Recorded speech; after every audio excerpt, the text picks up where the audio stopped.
Hello and welcome to Joy News at 6. The news is live on Joy 99.7 and hits 103.9 FM in Accra, in Kumasi on Love 99.5 FM, and over 30 affiliates across Ghana's 16 regions, including Shine FM, Akachi, Radio Max Takrady, and Ridge in Tamale. Get radio, TV, and online content on the myjoyonline.com interactive app for Android and iOS devices. Coming up, 10 bodies retrieved with one still missing after 10 children drowned at Fana Botiano on Wednesday night. We'll hear from a family member of the deceased. He just got the news that something of that sort happened. Also, NDC succeeds in getting High Court to hear case filed by Dr. Kwabena Dufo against Saturday's primaries on Friday. We filed the application for abridgment of time, and that has been fixed for Friday.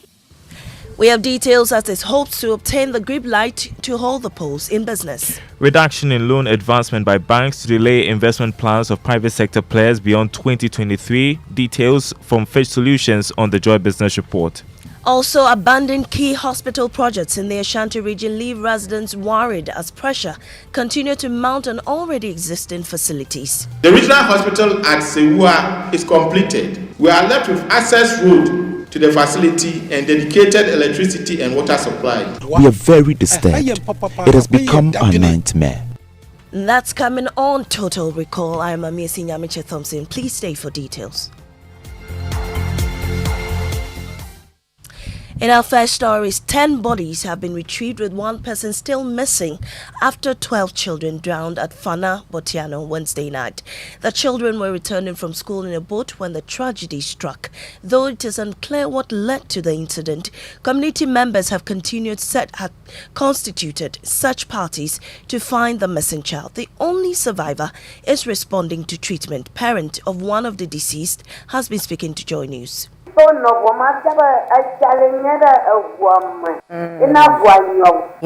just got the news that something of that sort happened, and they are currently at the mortuary. Is still yet to be retrieved. And I was just speaking to the one of the parents, the mother, and she tells me that they don't really have things of this sort happening, but looks like something happened to the boat.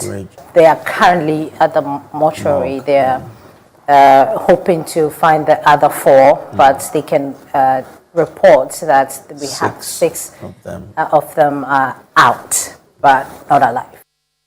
You heard one of the parents of the deceased children speaking to Joy News. Also, the National Democratic Congress has succeeded in getting an Accra High Court to hear an application filed by presidential hopeful Dr. Kwabena Dufo on Friday. The accusations of a bloated register barely 48 hours to the polls. Dr. Dufo has taken steps to get the court to put the elections on hold as they address concerns raised. Director of Legal Affairs Abraham Amaliba says he hopes the court throws out the case.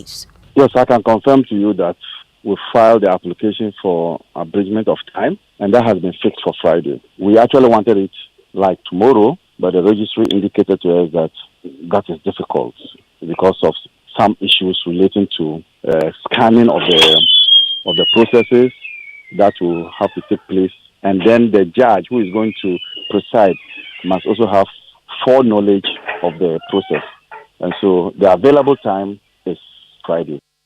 Mr. Amaliba adds that a copy of the voters' register, which is at the heart of the concerns raised by Dr. Dufo's team, is ready for pickup. Spokesperson for the Dufo camp, Kofi Kukubo, welcomes the decision by the court. He's, however, unhappy the election committee had failed to formally communicate to the team the voters' register meant for them is ready.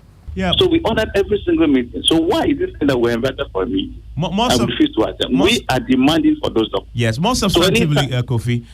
He now says the 47 constituencies are now ready. I wonder if you've been called to pick it up? We have not been called. But if it's ready... That is what I've been stating. We have never been called after 8th of May. Since Monday, we have not received any official or unofficial, verbal or non-verbal or documented invitation to state that 47 remainder are ready. Kofi Kokoboy, spokesperson for Dr. Kwabena Dufour's camp. Still on NDC, two pro-NDC groups have petitioned the Inspector General of Police over alleged plans by some supporters of the party to disrupt the May 13 primaries if it comes off. They are the Friends of the Atta Mills and Professor Mills movement. Gabriel Aga has been explaining to Joy News why the call on the IGP to intervene. Some people are also planning to cause confusion in some of the constituencies at the polling stations, all because they think their names are not in the voters register, which we believe they are not even delegates. So we are petitioning the police about that, because we believe that if we don't petition the police, it will bring confusion in the constituencies. Away from that, Attorney General Godfrey Dame has taken a swipe at former President John Mahama on his promise to revise Ghana's law barring dual citizens from holding public office. During his tour of the northern region, the NDC presidential hopeful indicated that when given the nod, the next National Democratic Congress government will amend the constitution. But reacting to the comments, Attorney General Godfrey Dame says John Mahama is just being opportunistic. There's a bill in Parliament. Yes. There's a bill long pending in Parliament. So that's it. Parliament is seized with it, and Parliament will, through its process, either accept or reject such a process. I think the statement by the former president clearly opportunistic, but it's already there. The bill has already been laid before Parliament and is going through, and that's why supported by every members of the MPP. So it's nothing for me to comment on. Godfrey Dame is Attorney General. The Ashanti region continues to grapple with inadequate health infrastructure despite the completion of construction works and stocking of new health facilities. The only tertiary facility in the region, the Komfo Anokye Teaching Hospital, is overburdened and overstretched. In this report, Ohim Interior of our health desk takes a look at the failure to operationalize the Afari Military Hospital, the Sawa Regional Hospital, and others. I believe it won't take long. All these client obligations will be executed and we can come and commission this facility. That is Health Minister Kwaku Agyemang-Manu during a visit to the newly constructed Ashanti Regional Hospital at Sewia in August 2022.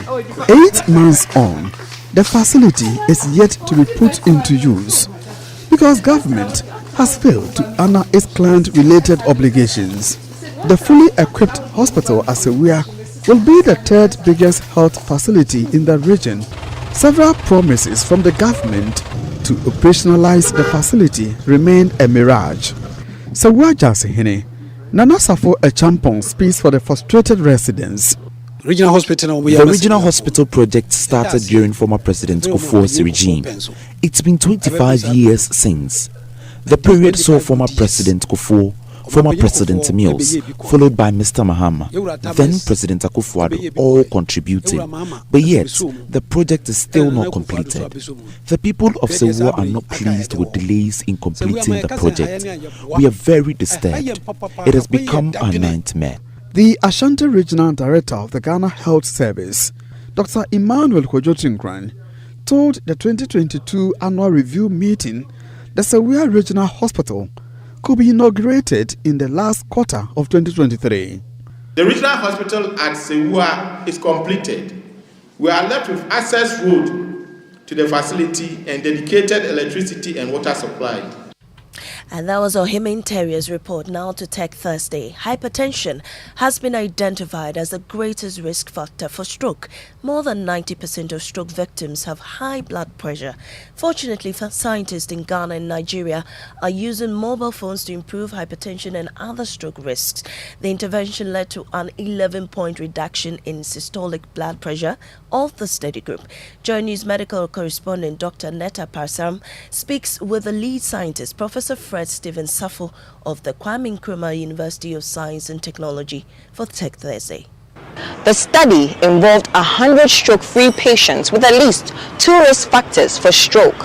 50 of these patients were exposed to just one-time counseling. However, the other 50 were given a stroke video which educated them on their risk factors for 2 months. After the study, it was noticed that those who were exposed to the video for 2 months had a significant reduction in their blood pressure and heightened awareness of stroke risk factors. So when we tested this in a pilot trial in Nigeria and Ghana, what we found was that those who were able to assess their risk with their mobile phone and then watch the stroke cartoon, which is a video, a movie, very interesting movie of about 10 minutes. They were able to show significant reduction in their stroke risk score in just 2 months compared to the control group that did not have access to the stroke video. Professor Fred Stephen Safo ending that report. Now, 10, and that's all for this bulletin. In our top story, had 10 bodies retrieved with one still missing after 12 children drowned at Fana Botiana on Wednesday night. We heard from a family member of the deceased. I am Maame Esi Thompson. The Super Morning Show continues.